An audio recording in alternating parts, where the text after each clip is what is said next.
আসসালামু আলাইকুম ওয়া রাহমাতুল্লাহি ওয়া বারাকাতুহু।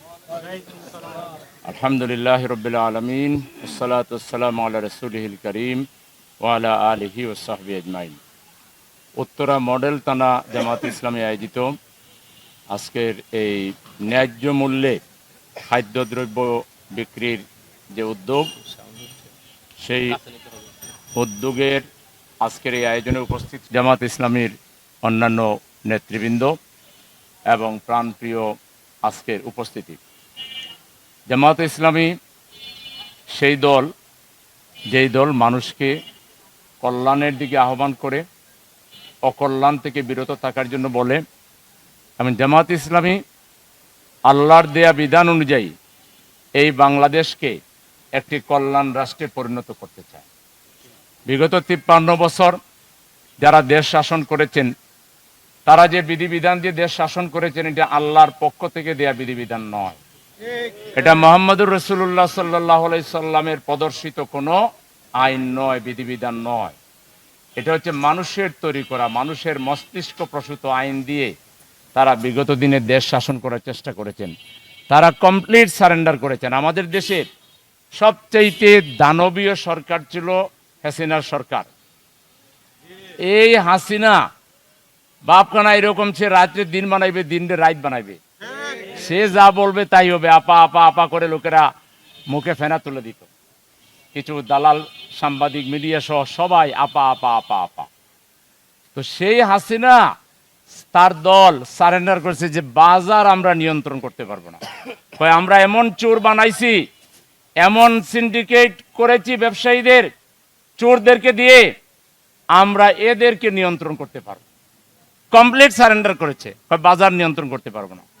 তো হাসিনা যদি না পারে, এর আগের এরা পারে নাই, এখন আর কে পারবে? আমরা আশা করেছিলাম প্রফেসর ডক্টর ইউনূস সাহেবের, উনি আন্তর্জাতিক খ্যাতিসম্পন্ন একজন ব্যক্তি, তারপরে আমাদের এখনো আস্থা আছে, কিন্তু তিনি বাণিজ্য মন্ত্রণালয় কাকে দিয়েছেন, তার বাণিজ্য মন্ত্রণালয় কি ভূমিকা নিয়েছে দ্রব্যমূল্যের ঊর্ধ্বগতি রোধ করার জন্য, জাতির সামনে এটা পরিষ্কার নয়। এই সরকার এটা কোনো পার্টিজান সরকার না, দলীয় সরকার না, এটা 18 কোটি মানুষের সমর্থিত একটা বহুল সমর্থিত একটা সরকার। এই সরকার কেন দ্রব্যমূল্যের নিয়ন্ত্রণ করতে পারলো না, এটা আমার বুঝে আসে না।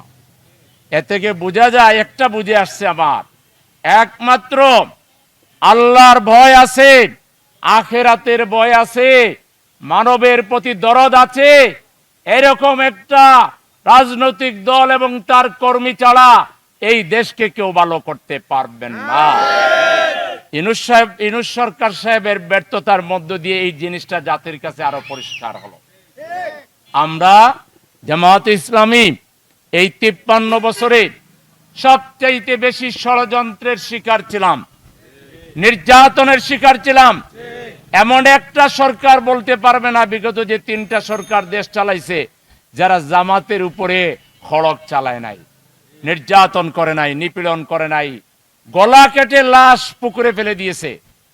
এত অত্যাচার নির্যাতন বিগত সরকারগুলো এদেশে করেছে। কিন্তু তারপরও জামাত ইসলামী এই দেশের মানুষকে এগিয়ে নিয়ে যাওয়ার জন্য সরকারে না থেকেও নানা ইনস্টিটিউশন কায়েম করেছে, নানা ধরনের ইসলামিক পদ্ধতিতে অর্থনৈতিক কার্যক্রম পরিচালনা করে ব্যাংক, বিমা, বিভিন্ন কল কারখানা গড়ে তোলার ক্ষেত্রে জামাতে ইসলামী যে কন্ট্রিবিউশন রেখেছে, বাংলাদেশের বিগত সরকারগুলো আয়নায় নিজের চেহারা দেখুক, নিজেদের খতিয়ান নিক, তারা সরকারে গিয়েও কতটুকু দেশের জন্য করতে পারে। সরকারে না গিয়ে আমরা এবার নির্বাচনের আগে এগুলো তুলে ধরবো, আমরা কি করেছি, এগুলো দেশের জনগণই সাক্ষী, এগুলোর সেবা দেশের জনগণই পায়। আমরা ইনস্টিটিউশন গড়ে তুলেছি। তারপরে কোথাও আগুন লাগে, আমাদের আমিরে জামাত ডাক্তার শফিকুর রহমান সবার আগে তিনি চলে যান অথবা তার প্রতিনিধি চলে যায়। কোথাও বন্যা হয়েছে, সবার আগে জামাত ইসলামী। কোথাও কোনো প্রাকৃতিক দুর্যোগ হয়েছে, সবার আগে জামাত ইসলামী।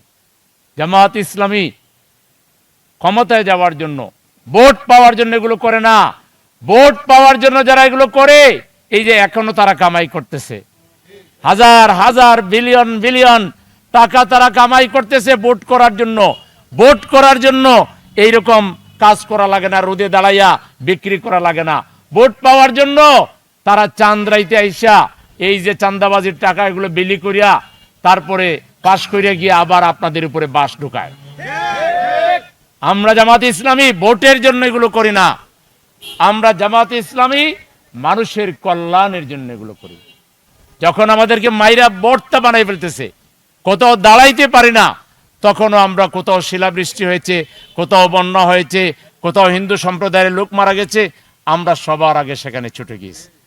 এগুলো ভোটের জন্য না, এগুলো হলো আল্লাহর পক্ষ থেকে যে দায়িত্ব, কুনতুম খায়রা উম্মাতিন উখরিজাত লিন-নাস, তোমরাই সর্বোত্তম জাতি, তোমাদেরকে সৃষ্টি করা হয়েছে মানুষের কল্যাণের জন্য। এই যে ভোট পাওয়ার জন্য, তাহলে আরেকটা রাজনৈতিক দল এই কাজ করুক, এটার জন্য মেধা লাগে, এটার জন্য পরিশ্রম লাগে, ত্যাগ লাগে, কষ্ট আছে, অর্থ লাগে। পারলে করেন আরো 2-4টা রাজনৈতিক দল, সবাই তো বড় বড় বক্তৃতা দিচ্ছেন, এন করেঙ্গা তেন করেঙ্গা। কিছু করতে হইলে আগে করে দেখান। জামাত ইসলামী কর্মীরা পরিশ্রমী, ত্যাগী, সাহসী, সৎ, তারা আল্লাহকে খুশি করার জন্য যে কোনো কষ্ট স্বীকার করতে পারে। সেজন্য আমরা এই উদ্যোগ নিয়েছি, আমাদের ভাই বোনদের কষ্টের দিকে তাকিয়ে। এই রমজান মাস যে ব্যবসায়ীরা ভোজ্য তেল বাজার থেকে আউট করে দিয়েছেন, যে ব্যবসায়ীরা জিনিসপত্রের দাম বাড়ানোর জন্য সিন্ডিকেট করে বসে আছেন, আল্লাহর জাহান্নামের আগুনকে ভয় করেন। রোজাদারদের প্রতিটা নিঃশ্বাস আপনাদের উপরে গজব হয়ে নাজিল হবে। আল্লাহর গজবে অতল গহব্বরে, মাটির অতল গহব্বরে চলে যাবেন। আল্লাহরে ডরান। এই এই এই বাংলাদেশে কোনো উৎপাদনের ক্রাইসিস নাই। যেসব জিনিসের দাম বাড়াচ্ছেন, একটারও উৎপাদনের ক্রাইসিস নাই। আপনারা সিন্ডিকেট করে ক্রাইসিস তৈরি করছেন। এবং এখানে রাজনৈতিক দলের কিছু অসৎ গুন্ডা, পান্ডা, মানবতা বিরোধী, মানবতার দুশ্মন রাজনৈতিক দলের নেতা কর্মী হয়ে যারা চাঁদাবাজি করে, এর চাইতে মানবতার শত্রু আল্লাহর আকাশের নিচের জমিনের উপরে নাই। এরা কি রাজনীতি করে? রাজনীতির নামে জনগণকে ভোগান্তি। এই জন্য আগামী নির্বাচনে দেশের জনগণকে ভাবতে হবে, দুর্নীতি মুক্ত বাংলাদেশ পেতে হলে কাকে দিলে দুর্নীতি দূর করতে পারবেন। যারা আকণ্ঠ দুর্নীতির সাথে রিলেটেড, চাঁদাবাজির সাথে রিলেটেড, তাদেরকে যদি আবার এমপি বানান, তা আপনাকে দুর্নীতি মুক্ত করবে? আর আপনি খামোখা ভোট একটা দিয়ে ওর সমস্ত দুর্নীতির দায় আপনি নেবেন। কারণ আপনি যখন সমর্থন দিচ্ছেন, তার সমস্ত দায়ও কিন্তু আপনার। এই জন্য দেশবাসীকে, আমরা ধর্মপ্রাণ মানুষ, 90% উপরে মুসলমান, অন্য যারা আছে অন্য ধর্ম পালন করে, ধার্মিক, এদেশের মানুষ ধার্মিক, নাস্তিক নাই বললেই চলে। এদেশের নাস্তিক নাই বললেই চলে, সবাই ধার্মিক। সুতরাং ধর্মপ্রাণ এদেশের মানুষেরা, আমরা কোন চোরদেরকে আগামী দিনে সরকারে যাইতে দেব না। আগামী দিনে কোন চোর, চোরের ত্রাণকর্তা, চোরের সাহায্যকারী, চাঁদাবাজদের সাহায্যকারী কাউকে আমরা এমপি বানাবো না, কাউন্সিলর বানাবো না। আমরা বানাবো যারা এরকম পরিশ্রম করে করে করে করে মানুষের জন্য কল্যাণে কাজ করে, আমরা তাদেরকে আগামী দিনের নেতা বানাবো। ঠিক কিনা? এই যে কোরআন আল্লাহ তাআলা নাজিল করেছেন, এই কোরআনে যেমন নামাজও আছে, রোজাও আছে, হজও আছে, যাকাতও আছে, নেতৃত্ব নির্বাচনের ব্যাপারেও গাইডলাইন আছে। ইন্নাল্লাহ ইয়া'মুরুকুম আন তুআদ্দুল আমানাতি ইলা আহলিয়া। আল্লাহ নির্দেশ দিচ্ছেন, তোমাদের আমানত তোমরা সঠিক জায়গায় প্রয়োগ করো। আজকে বাংলাদেশ একটা দীর্ঘ সংঘাত, সংগ্রাম, লড়াইয়ের মধ্য দিয়ে একটা জায়গায় এসে দাঁড়িয়েছে।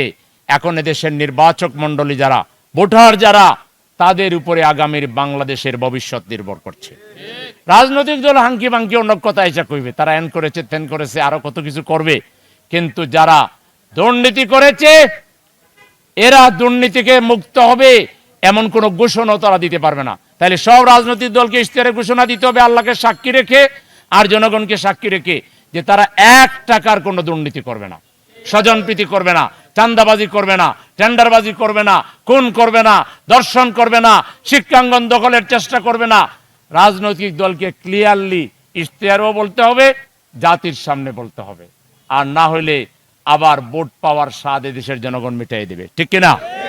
সংগ্রামী উপস্থিতি, আমরা দেশবাসীকে আহ্বান জানাই, দেশের ছাত্র তরুণ যুবকদেরকে বলি, তোমরা যেভাবে জীবন দিয়েছো, রক্ত দিয়েছো, তোমরা বলেছো ওই ওয়ান জাস্টিস, জাস্টিস যদি পেতে চাও, আল্লাহর দে আদর্শ মুহাম্মদুর রাসূলুল্লাহ সাল্লাল্লাহু আলাইহি ওয়াসাল্লামকে মডেল হিসেবে গ্রহণ করে, যে মুসলমান নামদারি রাসূলকে আদর্শ মানুষ হিসেবে গ্রহণ করবে না, আদর্শ নেতা হিসেবে গ্রহণ করবে না, সে তো প্রকৃত ইমানদারি নয়। আমাদের জন্য আল্লাহ তাআলা মডেল হিসেবে পাঠিয়েছেন মুহাম্মদ সাল্লাল্লাহু আলাইহি ওয়াসাল্লামকে। লাকাদ কানা লাকুম ফি রাসূলিল্লাহি উসওয়াতুন হাসানা। অতএব মুহাম্মদ সাল্লাল্লাহু আলাইহি ওয়াসাল্লামের আদর্শকে অনুসরণ করে, ইসলামকে অনুসরণ করে একটি সুন্দর ভবিষ্যৎ আমরা বিনির্মাণের জন্য, একটা সমৃদ্ধ বাংলাদেশ বিনির্মাণের জন্য এদেশের শ্রমিক জনতা, কৃষক, শ্রমিক, যুবক, ছাত্র, আবাল বৃদ্ধ বনিতা, এখন আমাদের রিক্সা ড্রাইভার ভাইদেরকে যদি মিডিয়ার লোকেরা জিজ্ঞেস করে আপনারা কারে ভোট দিবেন, তারা কয় জামাতের ভোট দেব। তারা কয় চোরদেরকে দেখে ফেলছি, আমরা আর কোনো চোরকে ভোট দেব না।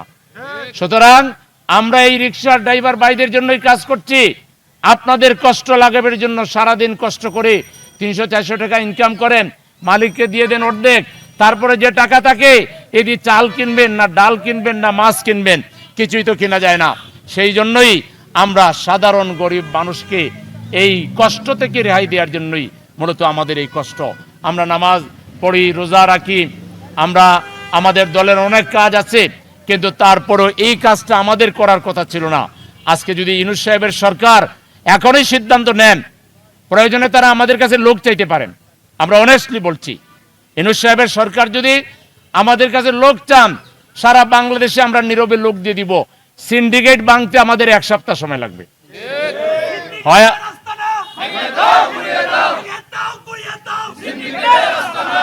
আপনারা হয় ব্যবস্থা নেন, আর না হয় আপনারা সহযোগিতা নেন। জামায়াতে ইসলামীর মতো দল, ছাত্র শিবিরের মতো দল, আমরা কারো প্রতি জুলুম করব না। আমরা লোকদেরকে বোঝাইবো, আমাদের সাথে যৌথ বাহিনী থাকবে, বোঝাবো, বোঝাইয়া কাম না হইলে যেটা করা লাগে সেটা করা হবে। বুঝলে অনেকেই বুঝে ফেলবে, আল্লাহকে ডরাইয়া অনেকেই ঠিক হয়ে যাবে, ঠিক কিনা? তো সুতরাং দেশটাকে একটা ডিসিপ্লিনের মধ্যে আনেন। আপনারা এত সমর্থন নিয়ে এই একটা জিনিস যদি জাতিকে উপহার দিতে না পারেন এই মুহূর্তে, যে অন্তত রমজানের রোজাটা আমরা স্বস্তির সাথে রাখবো, রমজানের রোজাটা আমরা একটু শান্তির সহিত রাখবো, ইবাদত বন্দেগী করব, এইটুকু স্বস্তি আপনারা দিতে না পারলে এত মানুষ আপনাদেরকে আমরা সমর্থন করি, কি হইল তাইলে? এজন্য আমরা সরকারের কাছে আবারও আকুল আবেদন জানাবো, আপনারা যে কোনো মূল্যে এই সিন্ডিকেট ভাঙ্গেন, দ্রব্যমূল্যের ঊর্ধ্বগতি রোধ না, দ্রব্যমূল্য নিম্নগতি করেন। জিনিসপত্রের দাম এখন যা আছে তার অর্ধেকে নামাই আনেন, চেষ্টা করেন, রাজনৈতিক দলের সাথে বসেন, প্রয়োজনে যে কোনো ধরনের পদক্ষেপ নিতে আপনারা কোনো কোণঠাবোধ করবেন না, সাহসিকতার সাথে আপনারা দায়িত্ব পালন করেন। জামায়াতে ইসলামী এবং এদেশের বিপ্লবী ছাত্র জনতা আপনাদের যে কোনো ন্যায্য, ন্যায়সঙ্গত, সাহসী ভূমিকায় আপনাদের সাথে আমরা আছি, থাকবো ইনশাআল্লাহ। এবং সর্বোপরি আমরা বলবো, বাংলাদেশে প্রয়োজনীয় সংস্কারগুলো তাড়াতাড়ি শেষ করে আপনারা যাতে একটি সুষ্ঠু, সুন্দর, fair, free, credible, level playing field, কোনো স্বৈরতন্ত্রের কোনো ছোঁয়া যেন, কোনো ফ্যাসিবাদের দোসর যেন প্রশাসনের কোনো জায়গায় নির্বাচনী কাজের সাথে জড়িত থাকতে না পারে। সেটা পুরাতন ফ্যাসিবাদ হোক আর নতুন ফ্যাসিবাদ হোক, কোনো ফ্যাসিবাদের অবশিষ্ট যেন প্রশাসনে না থাকে।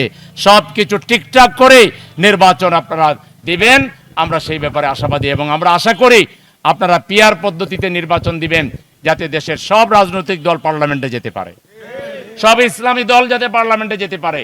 আপনারা গুন্ডামি বন্ধ করার জন্য, মাস্তানি বন্ধ করার জন্য, হুন্ডা গুন্ডা কালো টাকা বন্ধ করার জন্য পিআরের কোনো বিকল্প নাই। কারণ পিআর যখন হবে, ক্যান্ডিডেট পার্সোনালি তার আর কোনো তেমন কোনো ভূমিকা থাকবে না। মানুষ মার্কাকে ভোট দিবে, দলকে ভোট দিবে। সুতরাং ব্যক্তি সেন্টার দখলে যাবে না, ব্যক্তি হুন্ডা নিয়ে যাবে না, গুন্ডা নিয়ে যাবে না, কালো টাকা নিয়ে যাবে না। এই জন্য পিআরের পক্ষে দেশের জনগণকে ঐক্যবদ্ধ হওয়ার উদাত্ত আহ্বান জানিয়ে আজকের এই আয়োজনের জন্য এখানকার লোকাল জামাতকে আমার পক্ষ থেকে আন্তরিক শুভেচ্ছা এবং ধন্যবাদ জানিয়ে আমি আমার কথা এখানে শেষ করছি। আল্লাহ হাফেজ। বাংলাদেশ জিন্দাবাদ, বাংলাদেশ জামাত ইসলামী জিন্দাবাদ।